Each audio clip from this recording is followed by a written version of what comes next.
Доброго дня, шановні колеги. Сьогодні в And good afternoon, dear colleagues. We are going to continue the project Diplomacy Without Borders. Today we have the Skype connection with the extraordinary Plenipotentiary Ambassador of Ukraine to Croatia, Mr. Oleksandr Levchenko. Good afternoon, Alexander. We thank you for finding a slot in your busy schedule for our briefing. First of all, we would like to ask you about the routine work of the Embassy of Ukraine in Croatia. What project you are working on today? The routine work consists of different trends like economic diplomacy, enhancement of political dialogue, the humanitarian projects which have been in progress for a number of years, and also the resistance to the information warfare waged by the Russian Federation against Ukraine. And we are involved in those information, so to say, battles all the time, and we hope that we decently rebuffle those information attacks of our opponent.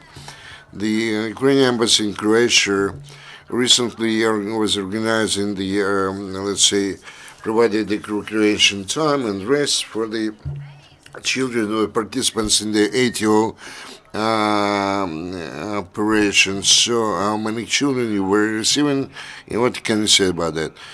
For the last 20 years, we take care of the humanitarian action to receive the, let's say, the refugees from the Donbass area and the children of the ATO fighters. It's a village, actually, they received 600 children this year. 750 children and 100 plus ATO fighters. We are going to continue this project next year. We believe it's quite important. The children, need some positive energy, emotions. Croatia means good land, the sea, beach, fresh air. It's very good that those children are taken care of. And also we are talking about the IDPs from Donbass, who also can feel that the Ukraine actually takes care of them. This was under patronage of the Petro Poroshenko, President of Ukraine's wife, Marina Poroshenko, and they were talking about the children of the refugees from Donbass and the fighters of TO. They very often found themselves in the same group, and we took care of some educational issues, taking into consideration that those are young children and they are very patriotically minded. Actually, they try to educate the children from the Donbass how to love their motherland. And, at the beginning we had some kind of arguments, heated discussions, or quarrels, but now it's already okay. Prime Minister of Croatia paid the official visit to Ukraine in the end of this fall. What can you say about this official visit of his? And he reached some agreements regarding the priority directions of the cooperation between Ukraine and Croatia. That was very important because that was the first Prime Minister's visit to Ukraine during the symbolic time, the third year after the Revolution of Dignity. And the Prime Minister of Croatia actually put the wreaths of flowers to the memorial monument dedicated to the fallen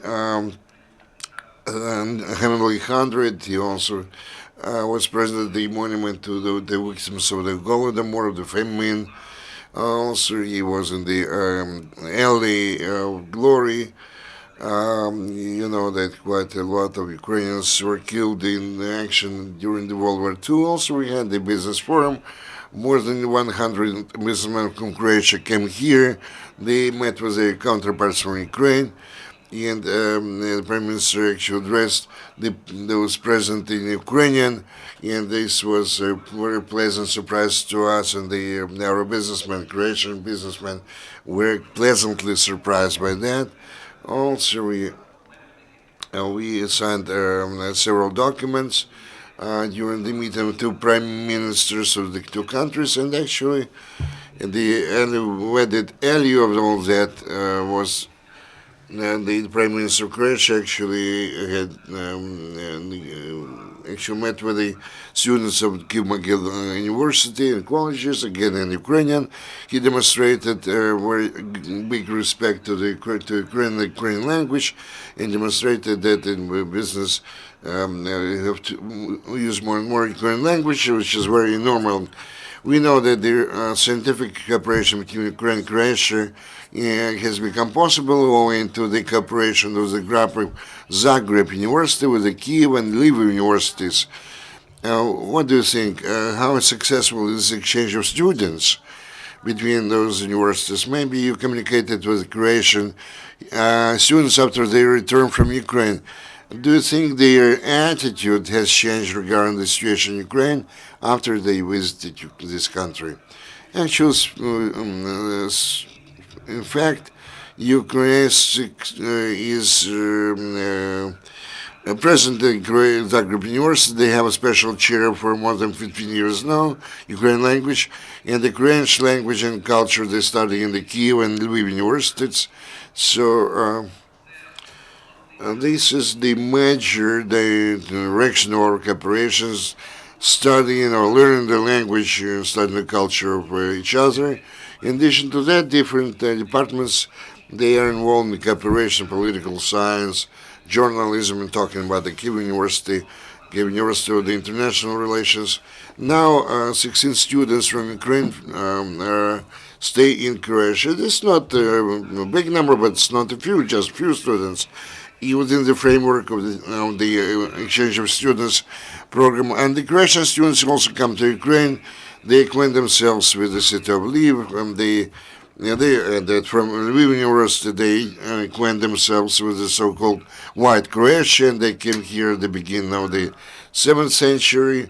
And also Kiev, the most ancient and the biggest Slavonic city, of course, it cannot be but be let's say, printed in the memory of any student. When they come to Kiev, they can see the cradle of the and history of the Slavs peoples. That's why the Lviv and Kiev universities, they can pave the way, so to say, for our university. And also the Chernihiv University has relations, good relations with the Rijeka University. The Ivano-Frankivsk University starts to establish contacts Osijek University. So the contacts and the communication are actually have been established, and the exchange of students, professors are going to continue in the future as well. You mentioned that they study not only the cultural issues, also the economic aspects. Do you take into consideration, I mean, the students does the embassy take into consideration, or the students, the Croatian experience related to the European integration and the peaceful reintegration of the partially or the temporarily occupied lands, and how you take care of the social adaptation of the servicemen? You know, when they arrived for the renegotiations in the House of Government, he actually announced about the establishing the working group to support Ukraine for European policy integration, also to share Croatian experience in return the temporarily occupied territories, and also not only the Prime Minister, but they were talking about the different economic, humanitarian issues of interest to both countries, and the State Secretary of the Foreign Ministry of Croatia is the head of this international working group, and actually this working group functions, and we are now preparing the first meeting to invite from Ukrainian side the partners to come to Croatia to participate in the first working meeting. Maybe you know that Croatia was the last country which joined the European Union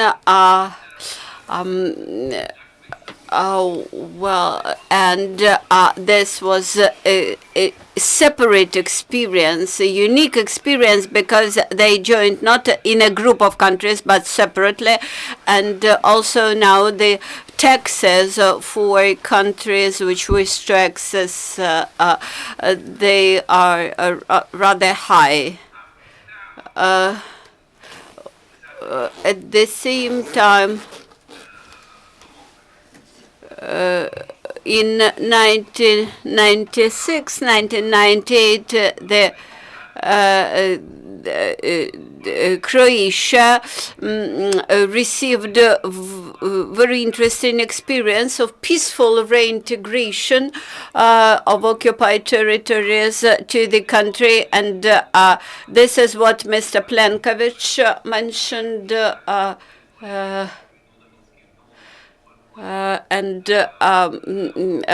Mentioned during one of his last speeches, and that is what Mr. Putin did not like, and they expected to keep the situation in tension in Donbass for a long period of time to preserve this uncertainty, total mass chaos, etc., while Mr. Plenkovich and Croatia demonstrated how it is possible to resolve the problems rather quickly and efficiently, and that's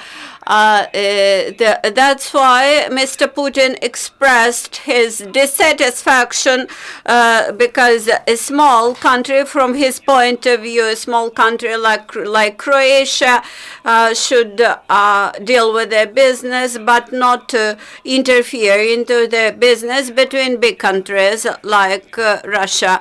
But nevertheless, Croatia responded with dignity and confirmed its readiness to provide support to Ukraine, especially in the area of peaceful reintegration, in social adaptation of the temporary occupied territories, and of the servicemen who come back from the front line. You mentioned that Croatia, one of those countries who joined the EU in 2013. It was one of the last countries which joined the EU. What changes had happened then since that time? Croatia joined the European Union at the times of economic crisis in Europe, but as for Croatia, during last years, the economy experienced growth at the level of 2.9%. This is rather optimistic figure for this country. And for the next year, GDP growth is targeted at the level of 3.3%, which is also very good for the European Union. Accession to the EU does not guarantee any economic growth to the country. The issue is that the projects should be implemented effectively. The reforms should be implemented efficiently, and nevertheless, Croatian experience shows that if the country is ready to implement consistently the European level policies and values, then it would inevitably become successful. Also, there are some money which are allocated by the EU for infrastructural projects, since they are subject to such aid from the EU. And this money are spent efficiently in order to develop this country more and to make it one of the most developed countries in the EU. Could you describe in more detail trainings for psychologists and psychiatrists for from the Ministry of the Internal Affairs of Ukraine, which were organized in Croatia? This is very important topic for the Ukrainian law enforcement system. After participation in the combat activities, the front line, some of our servicemen experience psychiatric post-trauma syndrome, and it prevents them from smooth adaptation to peaceful life. Croatia faced the same problem after demilitarization of troops back in 1995, and as of today they have accumulated huge experience. So now our objective is to adapt this experience to Ukrainian conditions. As of today, there were 3 groups from the National Guards, from the Ministry of Defense, and from the Ministry of the Internal Affairs, Ministry of the Interior, and they studied the experience of Croatia in prevention of suicides, in treatment of the post-war traumatic syndrome.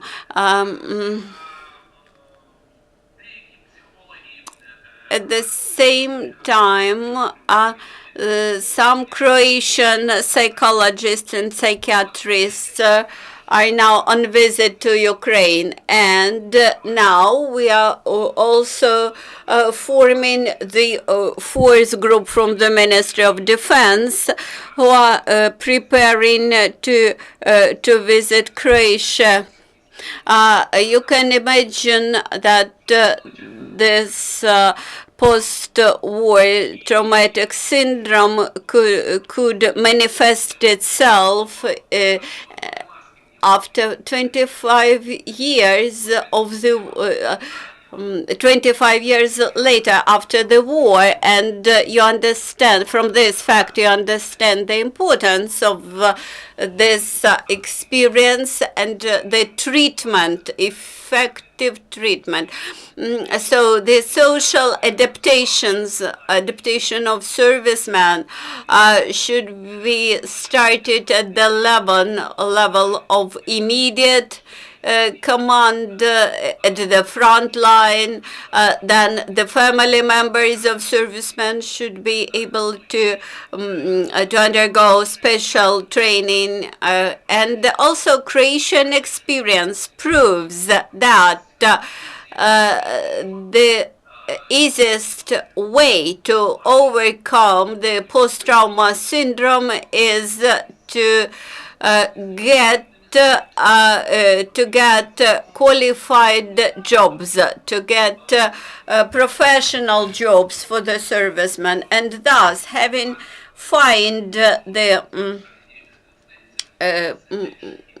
realization as professional, having found professional employment, the servicemen then are more ready. Now questions, please. Sergei Malarchuk from Ukrainian Crisis Media Center. You mentioned partially the work with IDPs, and I think that Croatia has good experience with IDPs since the times of Balkan War. Whether there is any cooperation between our governments in the issue of IDPs. The IDPs are an important topic in the aspect of organizing, for example, elections in the occupied territories. Croatia has such experience. Also, Croatia has the experience when they actively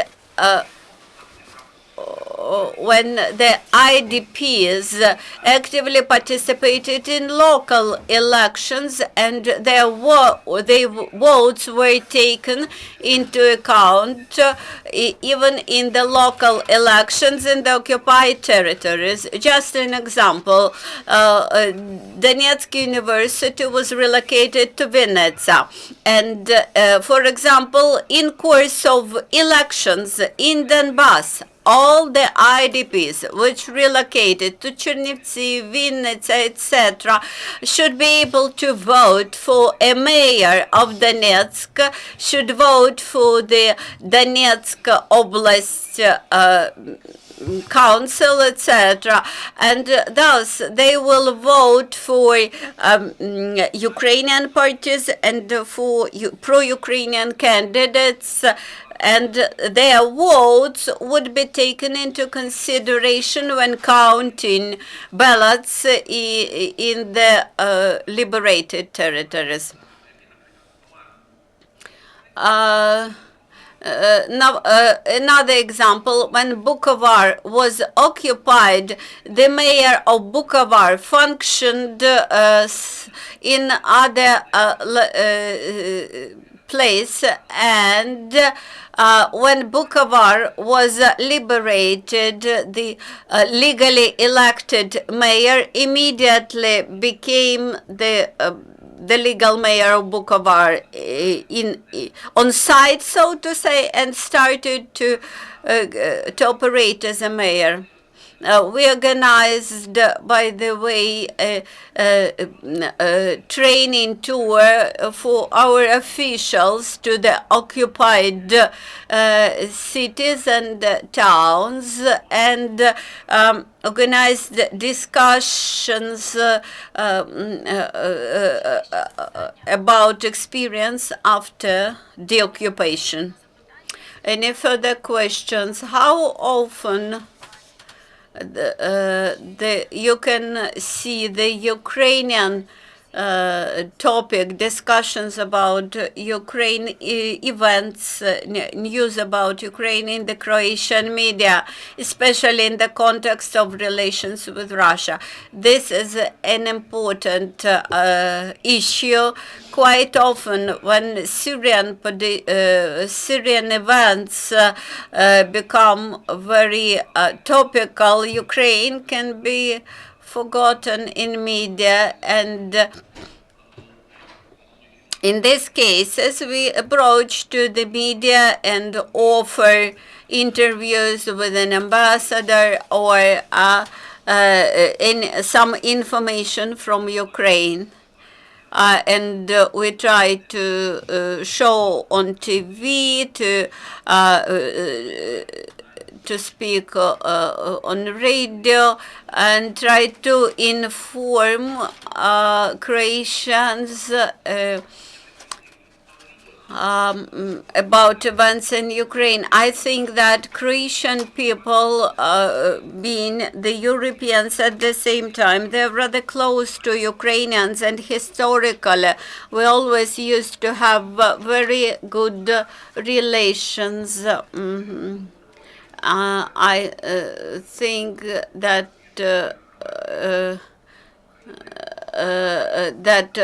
when Croatian population split into white Croatians and Western Croatians, they preserved ties, while white Croatia is now part of Ukraine. So I think that naturally we have very close relations. Thank you for your interview. We wish you all possible successes. Let us finish now our briefing. Thank you.